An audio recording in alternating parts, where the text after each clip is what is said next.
В этом видео вы узнаете о том, как перестать терпеть.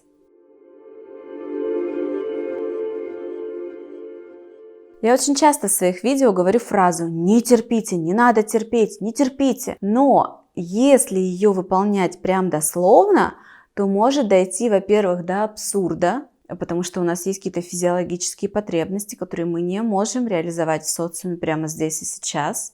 Например, мужчина, услышав фразу «не терпите», решит, что любая проходящая на улице женщина, которая пробуждает в нем мужское желание, должна быть схвачена и получена. Естественно, нет. То есть до абсурда здесь доводить нельзя. И важно понять баланс, потому что, безусловно, отношения, контакт с миром иногда предполагает необходимость что-то терпеть. Я вывела формулу, как объяснить клиенту, дать какой-то ориентир, где нужно терпеть, а где не нужно терпеть, где полезно не терпеть. Эту формулу нужно не воспринимайте ее, пожалуйста, как аксиому и 100% так, ориентируйтесь на нее, но каждый свой случай, когда вы чувствуете, что сомневаетесь, терпеть или не терпеть, или замечаете, что раньше здесь терпели, а может быть терпеть не надо, пропускайте через эту формулу, но все же через своего внутреннего критика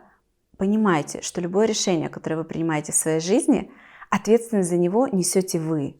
Какие бы вам психологи, мотиваторы, учителя, кто бы вам что ни говорил, ответственность потом вам разгребать все, что последствия какие могут быть. Они сказали и ушли, то есть, да, советы тем и плохи. Относитесь к этому не как к совету, как к некому компасу, ориентиру, куда стоит посмотреть, но руль всегда у вас. Итак, формула. Где терпеть, а где не терпеть. Близкий круг, самый близкий круг к человеку – это семья. Что такое семья? Кто входит в семью? Это дети и муж. Давайте договоримся сразу, что родители за кругом семьи. Это условно второе кольцо вокруг вас. То есть есть вы, ваш круг, дети и муж, если он есть, партнер, если вы встречаетесь. Мужчина. Если никого нет, и вы сейчас одиноки, у вас нет семьи, значит, это только вы. Если вам уже больше 18 лет, и вы живете уже отдельно от родителей. Второй круг – родители, потом друзья, подруги, потом коллеги, боссы, шефы и прочее. Итак, первый круг – вы, одна или один, или вы и ваша семья – это муж, дети, жена, дети. В этом кругу терпеть не нужно. Почему? Логика здесь простая. 24/7 вы находитесь в контакте с этими людьми. Если вы начинаете чего-то терпеть, что-то терпеть, то вы это делаете очень часто, очень много и очень долго. И это какой-то нескончаемый процесс, который истощает. У терпения всегда есть цена, как у большинства действий в этой жизни. Вы терпите, вы тратите на это силу и энергию. И когда терпите долго, начинает разрушаться ваше тело, начинаются симптомы, начинается психосоматика. Тело реагирует одинаково негативно, как на то, когда мы очень хотим в туалет, но нам нужно потерпеть, потому что его нет рядом. И мы терпим, допустим, очень долго. И также, когда мы терпим, например, то, что нас критикует близкий какой-то человек, а нас это задевает и ранит. Или что мы не можем реализовать какую-то другую свою потребность в кругу. Или что ребенок не уважает, а мы претендуем на уважение.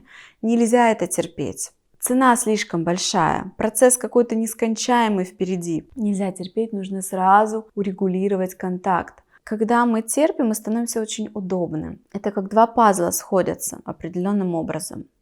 Но когда вы вдруг перестаете терпеть, какой-то ваш шип начинает торчать как-то иначе, и вы становитесь неудобны. Так вот, с близкими, по идее, нужно найти вот такую конфигурацию, где ваши шипы, где вам важно что-то, будут ими приняты, и они дадут для этого место, а вы где-то примете их шипы, где-то тоже пойдете на уступки, где это вам не супер важно.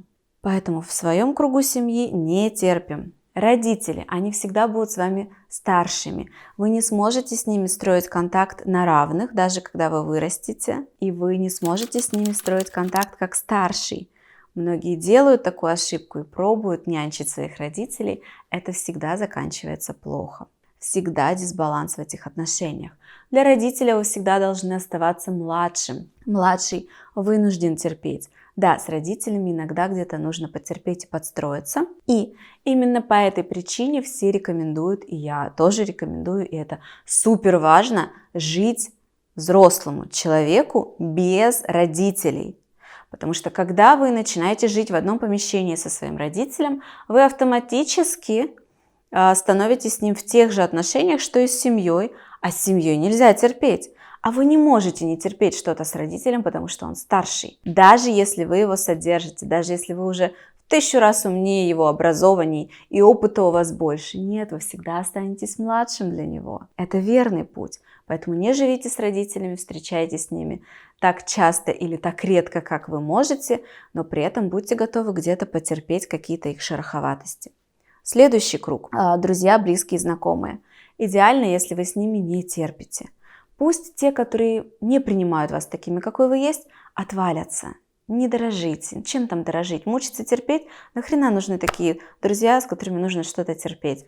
Будьте максимально сами собой, и поверьте, рано или поздно круг друзей и знакомых так сформируется, что там останутся только те люди, которые действительно воспринимают вас таким, какой вы есть. Они найдутся 100%, может быть, не сразу. И самый дальний круг, он должен быть дальним по эмоциональной вовлеченности. Это круг коллег и на работе шефа, начальника.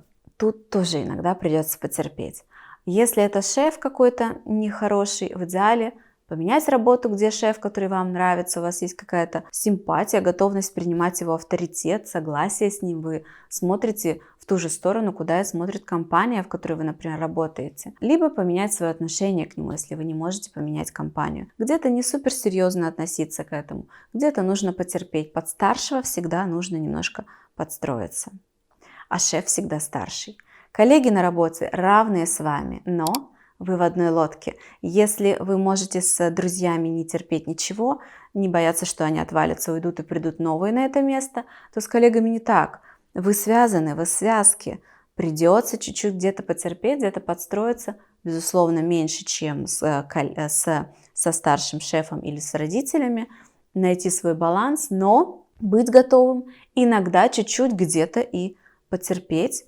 Но опять же, когда приходится терпеть, в идеале трансформировать свое отношение к этому, найти в этом какие-то плюсы. Ведь когда вы что-то терпите, какая-то потребность не реализована. И чтобы терпеть комфортно с родителем, с шефом, с начальством или с коллегами на работе, нужно выявить, какая потребность сейчас не реализуется в этом контакте, что мне приходится терпеть, что-то подавлять в себе, и найти способ осознать, что эту потребность можно взять, унести отсюда и реализовать ее где-то в другом месте. Когда она будет реализовываться регулярно достаточно, она не будет появляться в этом контакте, и отношения станут более прозрачными, все встанет на свои места. Самому это сделать сложно. Приходите в психотерапию, находите своего психолога, разбирайте с ним каждый ваш случай индивидуально, находите ваши потребности, находите способы их решения и становитесь счастливыми людьми. Если это видео вам понравилось, пожалуйста, прямо сейчас поставьте лайк, чтобы другие люди тоже его увидели. Подписывайтесь на канал, а если есть вопросы, пишите их внизу в комментариях. Прихожу в комментарии, читаю ваши вопросы, рада с вами общаться. До встречи, пока!